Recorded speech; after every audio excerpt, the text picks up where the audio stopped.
ചിറയൻകീഴ് അത്യാവശ്യം നല്ല പണി കിട്ടുന്ന, പ്രത്യേകിച്ച് 2 വീലേഴ്സിന് പണി കിട്ടുന്ന 2 ഗട്ടറുകൾ പരിചയപ്പെടുത്തരാവേ. ഒന്ന് ദേ നമ്മുടെ ഇവിടെ സ്വാമിജി തിയേറ്ററിൻ്റെ തൊട്ടടുത്ത് ഇതേ കണ്ടോ, ഈ ഒരു സംഭവം ഓൾറെഡി ഞാൻ വീണു, അതുകൊണ്ടാണ് ഇത് ഞാൻ പരിചയപ്പെടുത്തുന്നത്. അതേപോലെ തന്നെ വേറൊരെണ്ണമുണ്ട്, അതിലും ഞാൻ ചെന്ന് വീണെന്ന് വെച്ചാൽ വണ്ടി കൊണ്ട് ഇട്ടതിന് ശേഷമാണ് അറിയുന്നത് അങ്ങനെ ഒരു ഗട്ടർ അവിടെ ഉണ്ടായിരുന്നു എന്നുള്ളത്. സോ നമ്മുടെ ഓയിൽ സീലൊക്കെ പെട്ടെന്ന് പൊട്ടാനായിട്ട് ചാൻസ് ഉണ്ട് ഇങ്ങനെ കൊണ്ടിടുമ്പോഴത്തേക്ക്. അത് മാത്രമല്ല വണ്ടിയിൽ നിന്ന് നമ്മൾ വീഴാനും ചാൻസ് ഉണ്ട്. അധികൃതർ ഇതൊന്നും കാണുന്നില്ലേ എന്നുള്ളതാണ് ചെറിയൊരു സംശയം. എന്തായാലും അടുത്തത് ഇനി ബീച്ച് റോഡിലാണ് കേട്ടോ. ബീച്ച് റോഡ് സത്യം പറഞ്ഞാൽ ഫുള്ള് പോയി കിടക്കുക. ഭയങ്കര വലിയ വലിയ ഗട്ടറുകളാണ്. മഴയൊക്കെ വന്നു കഴിഞ്ഞാൽ അതിൽ കൊണ്ടിട്ടാലും നമ്മൾ അറിയത്തില്ല. ഞാനൊരു രാത്രിയാണ് ആക്ച്വലി ആ ഒരു ഗട്ടറിൽ കൊണ്ടിട്ടത്. അറിയത്തില്ലേ, അതാണ് ഒരു പ്രശ്നം. നമ്മൾ കൊണ്ടിട്ടതിന് ശേഷമാണ് അറിയുന്നത്. സ്കൂട്ടറൊക്കെ ആണെങ്കിൽ പോയി, സ്കൂട്ടറൊക്കെ കൊണ്ടിട്ട് കഴിഞ്ഞാൽ ചിലപ്പോൾ നമ്മൾ വീഴാനും ചാൻസ് ഉണ്ട്. ബൈക്കൊക്കെ ആകുമ്പോഴത്തേക്ക് കുറച്ചുകൂടെ എന്താ പറയുക, സ്റ്റെബിലിറ്റി ഉള്ളതുകൊണ്ട് അങ്ങനെ നിൽക്കും. അപ്പോൾ നമ്മുടെ രണ്ടാമത്തെ ഗട്ടർ, അതായത് കുറച്ച് ഡേഞ്ചറസ് ആയിട്ടുള്ള ഗട്ടറുകളിൽ രണ്ടാമത്തേത് ദേ ഈ ഒരു ബീച്ച് റോഡിലാണ്. കണ്ടോ, ഇവിടെ നിന്നേ തുടങ്ങിയിട്ടുണ്ട് ഗട്ടർ. പക്ഷേ ഇതൊക്കെ ഓക്കെയാണ്, കാരണം ചെറിയ ചെറിയ ഗട്ടറുകളാണ്.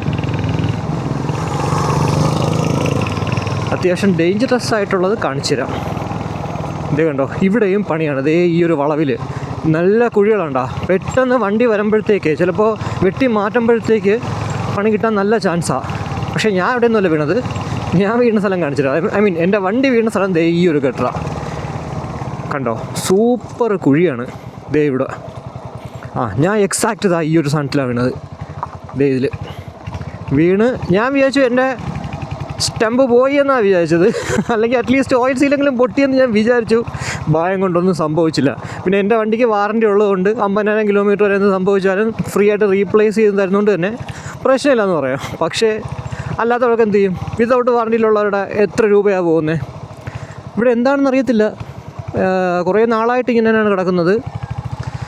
ഇലക്ഷനൊക്കെ വരുവാണ്, അതുകൊണ്ട് ചിലപ്പോൾ എന്തെങ്കിലുമൊക്കെ ഒരു പരിഹാരം ഉടനെ കാണുമെന്ന് വിശ്വസിക്കുന്നു. വണ്ടിക്ക് നല്ല ഇമ്പാക്റ്റാണ് ഈ ഒരു ഗട്ടറിലൊക്കെ. ഐ മീൻ ഇതുപോലുള്ള മാരക കുഴികളിൽ ചെന്ന് വീഴുമ്പോഴത്തേക്ക് ഉണ്ടാവുന്നതേ. എന്നാൽ ഇതൊക്കെ ഉണ്ടായിട്ട് എന്തെങ്കിലും PWD നമുക്ക് കാശ് തരും? അതുമില്ല. നമുക്ക് ക്ലെയിം ചെയ്യാൻ പോലും, ഇൻഷുറൻസ് അല്ലെങ്കിൽ അങ്ങനെയുള്ള സംഭവങ്ങൾ ക്ലെയിം ചെയ്യാൻ പോലും പറ്റത്തില്ല. പക്ഷെ ചെക്കിങ്ങിനോ ഹെൽമറ്റ് വെച്ചില്ലെങ്കിൽ അല്ലെങ്കിൽ വണ്ടി ഒന്ന് ഓൾട്ടർ ചെയ്ത് കഴിഞ്ഞാൽ അതിന് ചെക്കിങ്, ഫൈന്, മറ്റത് മറിച്ചത്. പക്ഷേ ഇതേപോലെ റോഡൊന്ന് നന്നാക്കി ഇടാനായിട്ട് അത് എന്താ അല്ലേ.